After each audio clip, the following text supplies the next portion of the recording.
Daghang mga magtutudlo sa relihiyon karon ang nagasulti nga gugma na lamang og dili na kinahanglan ang pagtuman sa mga balaod sa Dios. Kay kuno gituman na ni Kristo ang tanan alang kanato.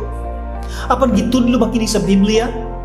Nining episode akong ipakita kaninyo diha mismo sa inyong Biblia nga kana nga klase nga pagtulunan dili subay sa balang kasulatan. Akong igahatag kaninyo ang 5 ka mga rason nganong ang gugma o ang pagtuman sa mga balaod sa Dios dili mahimong pagbulagon.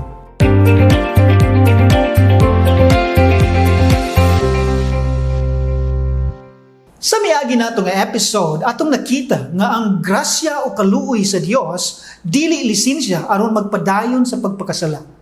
Ang tinuod nga grasya nga makahatod sa kaluwasan mao kadtong makapahimo kanato sa pagkinabuhi nga matarong sa atubangan sa Dios. Apan aduna pay usa ka bakak ug malimbungon nga doktrina nga ginatudlo sa mga simbahan karon ug kana mao ang doktrina mahitungod sa gugma lamang ug wala nay lain pang pagabuhaton. Sumala niini nga pagtulunan ang pagtuman sa mga balaod sa Dios ginaisip nga legalismo o ang istrikto nga pagtuman og nahinubra nga pagsalig sa mga mando. Apan tinuod ba nga gugman na lamang ang kinahanglan o wala na tay laing pagabuhaton? Ang pagtuman ba sa mga balaod sa Dios legalismo? Atong susihon karon kung unsa ba gayud ang gisulti sa Biblia mahitungod niini. Aniya ang 5 ka mga biblikanhong kamatuoran mahitungod sa koneksyon sa gugma o sa pagtuman. Una, ang Dios maluluyon alang niadtong nahigugma kaniya o nagatuman sa iyang mga sugo. Atong mabasa sa Exodo kapitulo 20 bersikulo 6, o nagapakita ako sa mahigugmaong kalulot alang sa linibukan nila nga nahigugma kanako o nagabantay sa akong mga sugo. Usab sa Deuteronomio kapitulo 7 bersikulo 9. Busa hibalui nga si Yahweh ang imong Dios, siya mao ang Dios nga matinumanon nga nagabantay sa tugon o sa mahigugmaong kalulot alang niadtong mga nahagugma kaniya o nagabantay sa iyang mga sugo ngadto sa usa ka libo kaliwatan.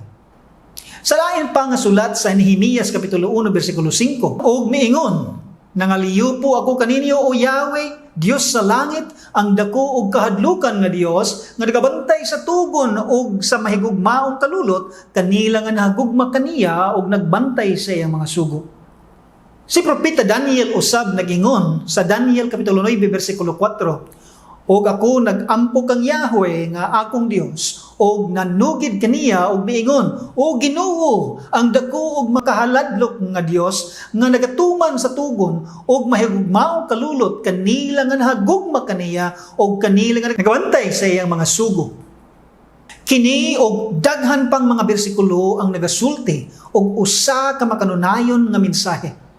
Ang tao nga nahigugma sa Dios og nagatuman sa iyang mga sugo, ginakaluyan o ginahigugma usab niya. Ikaduha nga punto. Ang gugma maoy makapaauhag kanato sa pagtuman. Sumala sa Deuteronomio kapitulo 11 bersikulo 1. Busa higugmaon mo si Yahweh nga imong Dios og bantayan mo ang iyang katungdanan og ang iyang kabalauran og ang iyang mga tulumanon og ang iyang mga sugo sa kanunay. Sa sulat ni Apostol Pablo ngadto sa mga taga-Roma, kapitulo 13, 8 ngadto sa 10, dili ka mo mangutang sa bisan unsa kang bisan kinsa gawa sa paghigugma ay sa usa ug usa, kay ang nahigugma sa iyang isig katao nagtuman sa kasuguan. Kay kini dili ka manapaw, dili ka magpatay, dili ka mangawat, dili ka magbakak, dili ka maibog. O kung may uban pa nga lain sugo, ania na tingog ni ini mga pulong nga mao. Higugmaon mo ang imong isig katawo, ingon sa imong kaugalingon. Ang gugma walay pagbuhat og dautan sa isig katawo, busa ang gugma mao ang katumanan sa kasuguan. Ang tinuod nga paghigugma sa Dios makapaauhag sa usa ka tawo sa pagtuman sa iyang mga sugo. Dili mahimo nga pagbulagon ang gugma o ang pagkamatinumanon. Hinuon, posible nga mahimong mutuman ang tao bisan kung wala siya gugma. Kana nga klase nga pagtuman resulta lamang sa pagpanghadlok o dili pinasikad sa paghigugma. Apan dili nato ikalimod nga ang tinuod nga paghigugma sa Dios dili mahimo kung dili inubanan sa pagtuman sa iyang mga kasuguan. Ikatulo, dili mahimong masulti nato nga nahagugma kita kang Kristo kung nagmasupilon kita sa iyang mga sugo. Bisan kinsa mahimong musulti nga nahigugma siya kang Kristo. Sa pagkamatuod, daghan ang nagaangkon niini. Apan kung inyong subayon ang ilang mga buhat, daghan kanila ang wala mutuman sa mga sugo niya. Nahigugma lamang sila sa pulong, apan ang ilang mga buhat nagpakita og pagkamasupilon. Unsa ang ingon ni Kristo? Juan kapitulo 14 bersikulo 15. Kung nahagugma kamo kanako, magabantay kamo sa akong mga sugo. Usab sa bersikulo 21, ang nagabaton sa akong mga sugo o nagatuman kanila, kana mao ang nahagugma kanako. O ang nahagugma kanako, paghigugmaon sa akong amahan, o ako mahagugma kaniya, o sa akong kaugalingon, magapahayag kaniya. Sa maugihapon nga sulat ni Juan sa kapitulo 15 bersikulo 10, kung kamo magbantay sa akong mga sugo, managpabilin kamo sa akong gugma, maingon nga ako nagbantay sa mga sugo sa akong amahan, o ako nagapabilin sa iyang gugma. Si Yeshua mismo ang nagsulti. Ang atong paghigugma kaniya, kinahanglan ipakita nato pinaagi sa atong pagkamatinumanon sa iyang mga lagda. Ikaupat, ang pagkamatinumanon sa sugo, mao ang love language sa Ginoo. Nagkalain-lain ang pagpakita o gugma sa usa ka tawo ngadto sa iyang isig ka tawo. Gitawag kini nga love language. Ana ang paghatag og regalo, pagsulti og mga maayong pulong ngadto sa isig ka tawo, paggahin og oras alang sa isig ka tawo, pisikal nga koneksyon ug uban pa. Apan ang love language sa Dios mao ang pagkamatinumanon. Mahimong maipakita nato ang atong paghigugma kaniya pinaagi sa pagsunod sa iyang mga balaod ug sugo. Aniya ang pagpamatuod sa Biblia. Unang Juan kapitulo 5 bersikulo 2 hangtod sa 3. Niini maila nato nga nahigugma kita sa mga anak sa Dios, sa mahigugma kita sa Dios o ginabantayan nato ang iyang mga sugo. Kay mao kini ang gugma sa Dios nga pagabantayan nato ang iyang mga sugo. O ang iyang mga sugo dili mabugat. Usab sa ikaduhang Juan kapitulo 1 bersikulo 6, o kini mao ang gugma nga pagagawion nato sumala sa iyang mga sugo. Kini mao ang sugo nga maggawi kamo niini ingon sa hingdunggan ninyo sukad sa sinugdan. Bisan asa man ta mobasa, sa daang tugon man o sa bag-o, klaro nga gisaysay ang importansya sa paghigugma sa Dios ug ang pagsunod sa iyang mga sugo. Apan adunay moingon, oo, tinuod nga kinahanglan ta mutuman sa sugo ni Kristo. Apan dili nato kinahanglan sundon ang napulo ka mga sugo kay mga balaod man sila ni Moises ug dili balaod sa Dios o ni Kristo. Moadto ta sa katapusan nga punto. Ang napulo ka mga sugo dili balaod ni Moises kundi dili balaod sa Dios. Paminawi kini nga mga bersikulo, og kamo ang akong pahukmon kung ang napulo ka sugo balaod bagayod ni Moises. Exodo kapitulo 20 bersikulo 1. O ang Dios misulti niining tanan nga mga pulong nga nagaingon. Kinsa ang misulti og naghatag sa napulo ka sugo? Dili si Moises. Aniya pa? Exodo kapitulo 31 bersikulo 18. O gihatag niya kang Moises sa diha nga nakahuman na siya sa pagpakigsulti kaniya sa bukid sa Sinai. Ang duruha ka papan sa pagpamatuod, mga papan nga bato nga gisulatan sa tudlo sa Dios. Kinsa ang nagsulat sa napulo ka sugo? Dili si Moises. Daghan pang pagpamatuod ang atong makita. Atong ipadayon sa pagbasa. Exodus kapitulo 34 bersikulo 28. Og siya didto uban kang Yahweh, kapatan kaadlaw ug kapatan kagabi.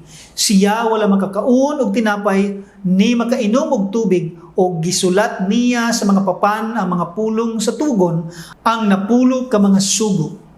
Usab sa Deuteronomio kapitulo 4 bersikulo 13, o siya mipahayag kaninyo sa tugon nga iyang gisugo kaninyo sa pagtuman bisan ang napulo ka sugo og iyang gisulat kini sa duha ka papan nga bato. Klaro og dili malalis kini mga pagpamatuod. Ang Dios og dili si Moises ang nagsulat sa napulo ka mga sugo. Og tungod kay dili si Moises ang naglitok og nagsulat niini sa ato pa, dili kini balaod ni Moises kun dili balaod kini sa Dios. Ano pa'y dugang nga sulti ni Moises? Deuteronomio Kapitulo 5, versikulo 22. Kini nga mga pulunga, gisulti ni Yahweh sa tibuok ninyong katilingban dito sa bukid, gikan sa taliwala sa kalayo, sa dagom o sa mabaga nga kangitngit, uban sa dakong tingog, o wala na niya pagpuni, o kini gisulat niya sa duruha kapapan nga bato, o iyang gihatag sila kanako. Naibalo ba mo nga dili lang kaisa, kundi duha ka bisis gisulat sa Dios ang napulo ka sugo.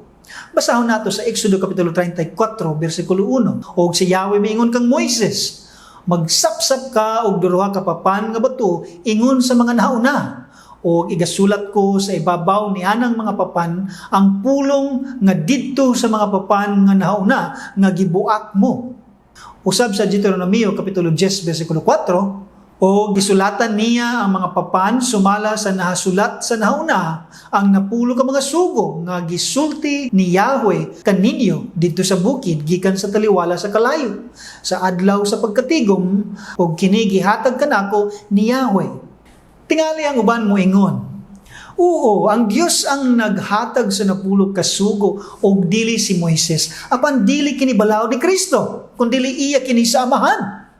Sa bagong tugon, ang sugo ni Kristo na ang atong pagatumanon o dili ang sasugo didto sa daang tugon. Mga higala, tingali ikatingala kini ninyo, apan ang Dios sa daang tugon, walay lain kundili si Jesus o Yeshua.